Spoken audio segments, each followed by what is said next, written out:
Hi, everyone. My name is Tarini Ramesh, and today I will be talking about the Microsoft Exchange server hack. Before we dive into the hack, let's take a moment to understand what exactly the Microsoft Exchange server is. This is a product created and owned by Microsoft, a global multi-trillion-dollar business enterprise with millions of customers around the world. Microsoft Exchange Server has so many functionalities, such as advanced email, shared task lists, shared contacts, etc., and can be accessed from any device globally through the web. Considering the versatility of the product, it is no wonder this mail and calendar solution is used by millions of small businesses and giant corporations globally. Now let us go into a brief overview of the attack. In January 2021, it was discovered a breach had been made, very likely due to Chinese cyber spies. And on March 2nd, Microsoft issued a patch. It took some time from the point of discovery to issue a fix, as you can see. However, unfortunately, there was a massive attacks all at one time a few days before the patch was to be released. These attacks piggybacked on the initial breach and infiltrated a plethora of users, ranging from large manufacturers to healthcare providers to governments. So why are we even bothering to study this attack? As I mentioned before, Microsoft is a global multi-trillion-dollar business enterprise with millions of customers around the world. It serves a multitude of corporations, small businesses, schools, governments, and everyday people, and it is one of the biggest tech companies in the world. It has an array of products, many of which we use on a daily basis. Here we can see a few of these, including PowerPoint, Word, Excel, Teams, etc. Considering the wide reach and resources this company has, it is so important to study the attack. Microsoft dominates the software market, so an attacker just needs one point of entry to affect millions of people worldwide. So it is important to learn from it and take action to ensure it does not happen again on that level.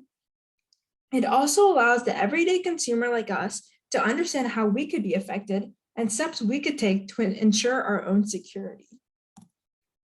It is also important to understand the geopolitical tension at play here.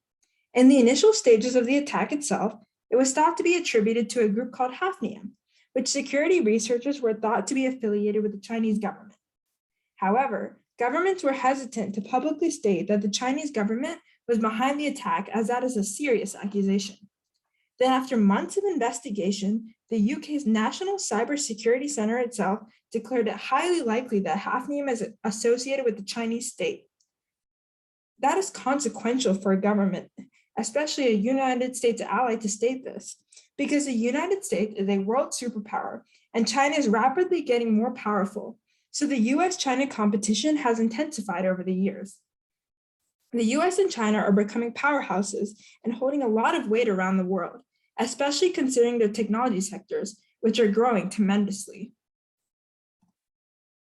Now that we understand the product, the company, and the political background, let us do a technical deep dive into the attack. Researchers discovered and reported 4 zero-day bugs around January 5th, and independent organizations believe malicious activity occurred starting January 6th itself. For context, a zero-day exploit is when hackers take advantage of a software security flaw to perform a cyber attack.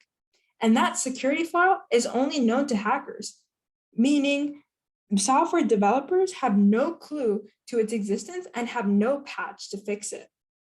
This is why when a zero-day attack is detected, it needs to be mitigated immediately. In other words, there are 0 days to fix vulnerability because it's already been exploited. There ended up being 4 vulnerabilities in our case for our attack, which are proxy logon, an impact on on-premise Exchange Server 2013, Exchange Server 2016, and Exchange Server 2019. The first vulnerability was a server-side request forgery, or a SSR vulnerability. In this case, unauthenticated attackers created and sent HTTP requests. For the bug to be triggered, servers had to accept untrusted connections over port 443, and this would allow the attacker to authenticate to Exchange Server. All they needed was the IP address, or FQDN, the fully qualified domain name for a server and the email, and they could access. The second vulnerability was where any code could be deployed under system due to an insecure deserialization vulnerability in the Exchange Unified Messaging Service. All the attacker would need are other stolen credentials.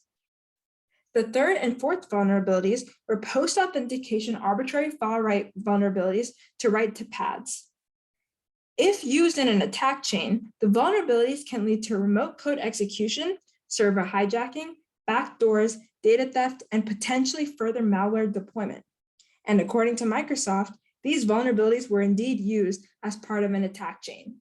The initial attack required the ability to make an untrusted connection to Exchange Server port 443.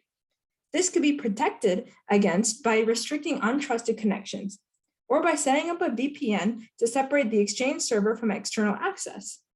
Using this mitigation, however, only protected against the initial portion of the attack.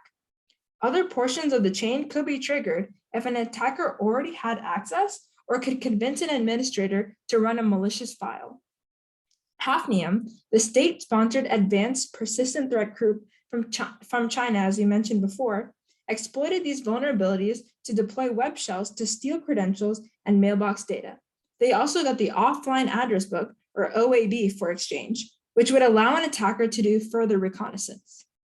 On March 2nd, Microsoft released out-of-band patches for Microsoft Exchange Server to address these 4 vulnerabilities, plus 3 others, thus blocking any future attacks of this nature to occur. Since the impact was so wide scale, the FBI intervened and removed web shells from vulnerable servers. Microsoft sent many updates and patches and communicated with users to update ASAP. They also released a one-click tool to make it easier for businesses to mitigate the risk to their internet-facing servers. They shifted from automatic on-premises Exchange Server to Microsoft Defender antivirus software. They also offered commercial customers using on-premise Exchange Server a 90-day trial of Microsoft Defender for Endpoint. Clearly, a lot of harm was done with this attack. First and foremost, Microsoft was a target and was affected greatly, as we discussed previously. However, Microsoft is not the only entity that was affected by the hack. Its customers are secondary victims and have been very affected. Since this product is an email and calendar solution, a lot of sensitive and private data could be potentially accessed by these hacks. One observation is that an attacker stole the entire contents of many mailboxes. Many targets were in the US, but there were server attacks in EMEA and Asia as well. The verticals targeted includes governments, law firms, medical institutions, and private companies. Further attacks in the US were against local government bodies, a university, an engineering company, and retailers. Bloomberg estimates well over 60,000 organizations in the US have been hacked. There was a lot of damage, such as data theft, where they read emails, and also ransomware deployment. These attacks lead to a tertiary casualty of serious economic security threat because a lot of small businesses were destroyed through targeted ransomware attacks. There are many key takeaways that we can get from this. For one, efficiency is clearly very important because the patches were only released 2 months after they were first discovered. So in the meantime, hundreds of thousands of people were affected. Microsoft has implemented many policies that we've discussed in class. For example, they follow the policy of least privileged access for their cloud computing service, Azure. On a personal note, I got to intern at Microsoft last summer and see a lot of these implementations firsthand. For example, we had to do security training on how to adhere to zero trust policy.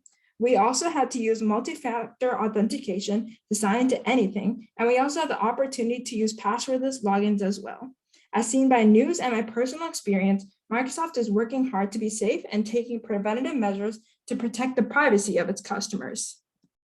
Here are my sources in MLA format. I use news outlets such as AP News and CNBC. I use tech-oriented sites such as Microsoft site itself and also Norton. I also use security expert blogs such as a blog from Tenable. Now, I pose 2 questions to the class. 1, when considering security patches, what should be prioritized, speed or accuracy, and why? Number 2, What steps can everyday software users like ourselves take to be vigilant and protect ourselves from harm in case a similar attack happens again? Thank you so much.